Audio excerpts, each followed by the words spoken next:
Control transformers, really common in motor controls.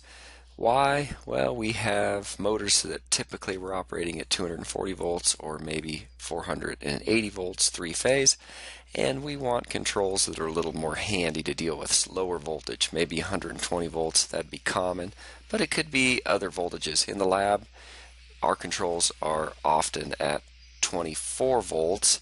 It's just a little safer. I want to keep you paying tuition. Don't want anyone laying on the floor with their heart stopped. So typical industrial motors, 480 volts, 240 volts. Typical control systems, 120 volts, safer, easier to work with. So we need a step-down transformer, and most of these step-down transformers have two windings, and they're configurable either at 240 or 480 volts on the primary side.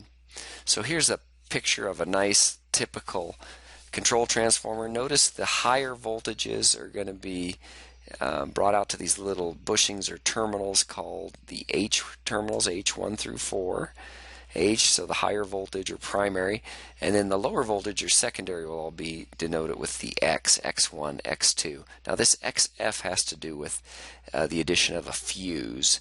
We can place a fuse between these two terminals. There's a little jumper, and there's XF. So the idea is X2, X1, you'd go through a fuse and come out at XF.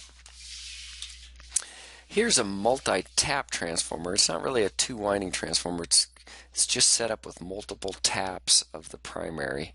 You'd always connect H1, and then you would connect either H2, H3, or H4, depending on what your primary voltage is. So if it was used in our lab where we have 208, we'd be connecting H1 and H2 to 208, and you'd have 120 volts on the output. So that's one approach. Another approach is really a two-winding transformer or multiple winding transformer that's configurable. And we really only have two choices. We can either put these windings in parallel or in series.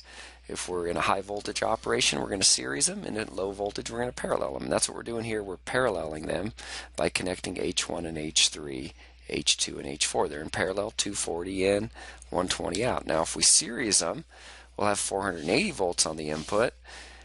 We connect H2 and H3, we being the electrician, that'd be you, and now notice the coil still has 100 or 240 volts, right? 240 plus 240 is the 480, and the output remains the same. So we've seriesed these coils for high voltage, and in this instance we've paralleled them for low voltage.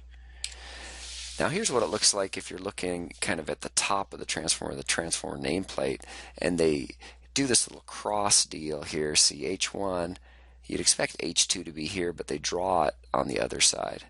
H4, we'd expect H3 to be next to it, but we draw it on the other side. There's no connection here. And the idea is that if you parallel it, it's a simple matter of connecting these two leads and these two leads. If you series it, it's a matter of connecting 2 and 3. So it just makes the connections a little simpler, although when you first look at these, they're crossed and it might be confusing to you. Now here's a picture of the transformer being paralleled, right? This little jumper put in, connecting H1 and H3, and this jumper connects H2 and H4, and now we have parallel or low voltage operation, 240 volt operation, and there's a series connection or a high voltage operation.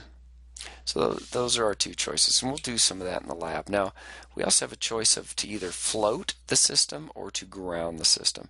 Anytime you go through a transformer, you have a new system. There's no electrical connection between the primary and the secondary of a transformer.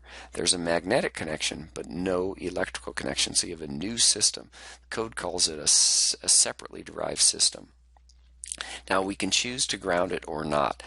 Often they're grounded. Typically they're grounded.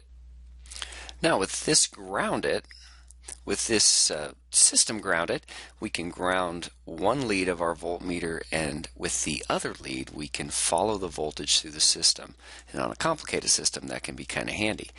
If we were to try to do this in this system where there is no ground, when there's no intentional ground of the transformer, of the secondary of the transformer, measuring to ground is useless. There is no reference. There is no reference here, so this measurement won't do us any good. In that case, we have to tie down and follow the voltage through in this manner. So most control systems that you'll see are grounded. In fact, we go ahead and take the secondary of the transformer, it's typically X2, and attach it intentionally to ground. Now, these are fused according to the NEC, and they are often protected by the circuit breaker that protects the overall system. So oftentimes there's a circuit breaker up here, right? Up here there's a circuit breaker, and oftentimes these control transformers are simply protected by that transformer. But sometimes we wind up with a little fuse in there.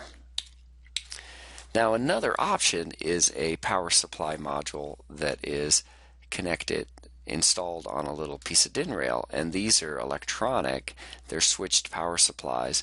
They're very versatile. You can take a lot of different possible input voltages and get many possible output voltages. They're very handy, cool little guys. That was not an option really 20-30 years ago, but it is becoming a real reasonable option now.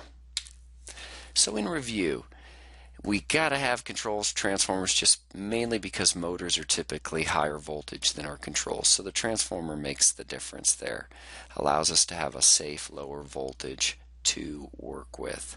And oftentimes these control transformers have multiple windings that can either be series or parallel depending on your needs.